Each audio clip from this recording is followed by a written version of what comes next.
That's the way you should use a rangefinder, is not to tell you what it is, to judge it on your own, shoot it and see what you did, and then verify that you did it right. We was talking a little bit earlier. You started a podcast. Yeah, yeah, Tell me about that. me and some guys down here, we're all involved in the Bow Hunters of Alabama, which is it's our statewide um 3D archery organization. We're going to bring it up for the viewers to see it as we're talking about it.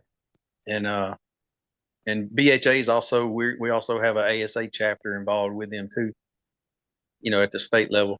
But a couple of years ago, somebody had mentioned something about a podcast, and then me and Joey Tomlinson, he's the main host that we have on there, and then we've got James Hornbuckle and Wes Patterson, um, Blake Turner.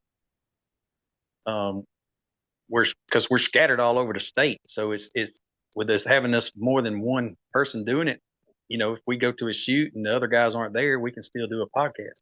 So it works out pretty well. But Yeah, we started it. All we're trying to do is it's Alabama archery. It's anything archery.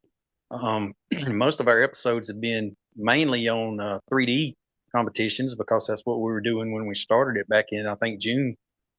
And we're fixing to start launching, you know, podcast about hunting and things like that. So, but it's just anything archery. I mean, we're gonna have we have kids on there, we have pro archers on there, we've got just local shoots. We have Joey's took his mic and walked out on the range when guys are out there competing and just go talk to them about their equipment and how their day's going and how they're shooting. And it's just kind of to give everybody an insight of really what 3D archery is and see how everybody's out there having a good time and supporting each other. that's the way you should use a rangefinder, is not to tell you what it is, to judge it on your own, shoot it and see what you did, and then verify that you did it right. Right. One of the things that I do in judging yardage is uphill and downhill is always a challenge. Now, the downhill is actually easier than uphill because you can find a little more reference in there. But so the thing that you need to learn is what a 3-4-5 triangle is. Carpenters know that. So what you have is, if you have a triangle, let's say where you're at the base of your tree, you're on a hill.